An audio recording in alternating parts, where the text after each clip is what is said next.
నా పంట ఎండింది, పరిహారం ఇయ్యండి. సీఎంకు కాంగ్రెస్ నేత వీడియో విన్నపం. ఇస్తాడు పో.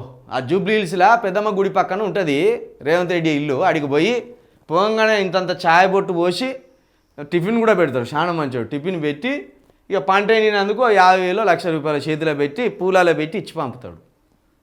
ఎందుకు కొటేషన్లా మీరు రైతులు? సాగునీళ్ళు లేక పంట ఎండిపోయిందని ఇందుకు తనకు పరిహారం ఇవ్వాలని కాంగ్రెస్ నాయకుడు రైతు నర్సయ్య ముఖ్యమంత్రి రేవంత్ రెడ్డికి విన్నవించాడు. జనగామ జిల్లా కేంద్రం సమీపంలోని గానుగపహాడు గ్రామానికి చెందిన కాంగ్రెస్ పార్టీ గ్రామ శాఖ ఉపాధ్యక్షుడు రైతు రెడ్డబోయిన నర్సయ్య తన కష్టాలను వీడియోలో వెల్లడించాడు. తనకు 2.5 ఎకరాల భూమి ఉన్నదని 2 నెలల క్రితం బోరు వేసినా కొద్దిగా నీరు రావడంతో పొలం నానబెట్టినట్టు తెలిపాడు. కానీ 15 రోజులుగా బోరు నుంచి నీరు రాకపోవడంతో పొలం ఎండిపోయిందని, ఇందుకు గాను 60,000 నష్టం జరిగిందన్నాడు. ఎండిన పైరును జీవాలకు అమ్ముకున్నట్టు తెలిపాడు. సీఎం రేవంత్ రెడ్డి కాంగ్రెస్ నియోజకవర్గ ఇన్ఛార్జి కొమ్మూరు ప్రతాప్ రెడ్డి సాయం చేసి ఆదుకోవాలని వేడుకున్నాడు.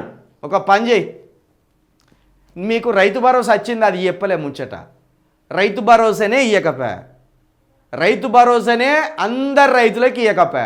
నష్టపరిహారం ఇస్తారని ఎట్లా ఆశలు పెట్టుకున్నావే నరసన్న? రైతు భరోసానే ఇయ్యకపాయే, నీళ్ళే ఇయ్యకపాయే, నీకు నష్టపరిహారం ఎట్లా ఇస్తారు అనుకున్నావు నరసన్న? ప్రభుత్వం హామీ ఇచ్చింది ఏంది? 1 ఎకరాకు కూడా, 1 మడికి కూడా నీటి బొట్టు అందించకుండా ఆగిపోము, సకాలంలో అందిస్తామన్ను.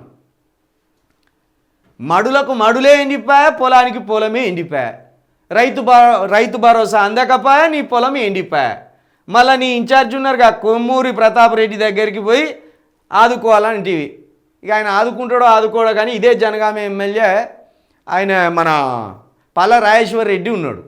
ఆయన ఇంటికి పోతే 60,000 కాకపోయినా 10,000 15,000 సాయం అయితే అందుతుంది. ఇస్తాడు ఆయన, అసొంటోడే.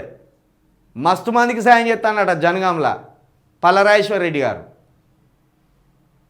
ఆయన దగ్గర నుంచి వెళ్ళి కొమ్మూరు ప్రతాప్ రెడ్డి మీద ఒత్తిడి పెట్టి, లేదా అదే జనగామ ఎమ్మెల్యే పల్ల రాజేశ్వర్ రెడ్డి దగ్గరికి పోయి ముఖ్యమంత్రి మీద ఒత్తిడి పెట్టించే ప్రయత్నం చేయి.